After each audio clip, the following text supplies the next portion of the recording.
नमस्कार, मैं हूं दिव्या और आप देख रहे हैं ब्राह्मण शिरोमणि। जब किसी राष्ट्र की आत्मा पर वार किया जाए, जब गौ हत्या जैसे म्लेच्छ आचरण को राजकीय संरक्षण देकर सनातन धर्म का अपमान किया जाए, तब एक ब्राह्मण का शांत, सहनशील और सौम्य स्वरूप भी क्षत्रिय तेज में बदल जाता है।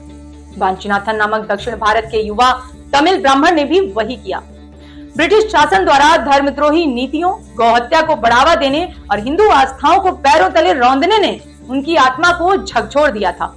यही कारण था कि 17 जून 1911 को उन्होंने तिरुनेलवेली के कुख्यात कलेक्टर एश को मनियाची स्टेशन पर गोली मार दी और तुरंत बाद गिरफ्तारी से बचने के लिए स्वयं को भी गोली मारकर बलिदान दे दिया। मृत्यु के बाद उनकी जेब से मिला पत्र इस बात की गवाही देता है कि यह विद्रोह केवल राजनीतिक नहीं बल्कि धर्म रक्षा का महायज्ञ था। उस पत्र में लिखा था कि इंग्लैंड के इन मलेच्छों ने हमारे देश पर कब्जा करके हिंदुओं के सनातन धर्म को पैरों के नीचे कुचल डाला और उन्हें बर्बाद कर दिया। प्रत्येक भारतीय अंग्रेजों को बाहर भगाने और स्वराज्य पाने और सनातन धर्म की रक्षा करने का प्रयास कर रहा है। हमारे राम, शिवाजी, कृष्ण, गुरु गोविंद, अर्जुन ने सभी धर्मों की रक्षा करते हुए हमारी धरती पर राज किया और इस धरती पर अंग्रेज जॉर्ज पंचम की ताजपोशी करने की तैयारी कर रहे हैं, जो एक मलेच्छ और गोमांस भक्षी है। 3000 मद्रासियों ने जॉर्ज पंचम के हमारी भूमि पर कदम रखते ही उसे मार देने का प्रण लिया है।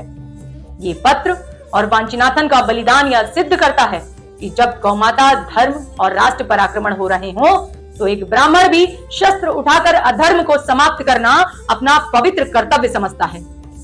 वांचीनाथन स्वतंत्रता आंदोलन के उन शूर वीरों में से हैं जिनकी कथा जितनी बार पढ़ी जाए उतनी ही बार भीतर आग जलती है। उनकी ब्राह्मण परंपरा, त्याग, सत्य, कर्तव्य और धर्म रक्षा उनके हर निर्णय में स्पष्ट दिखाई देती है। उन्होंने सिद्ध किया कि स्वतंत्रता केवल विचारों से नहीं बल्कि साहस और रक्त से मिलती है। वांची का बलिदान आज भी याद दिलाता है, जब अन्याय अत्यधिक हो जाए तो एक अकेला धर्मपरायण ब्राह्मण भी साम्राज्य को हिला सकता है।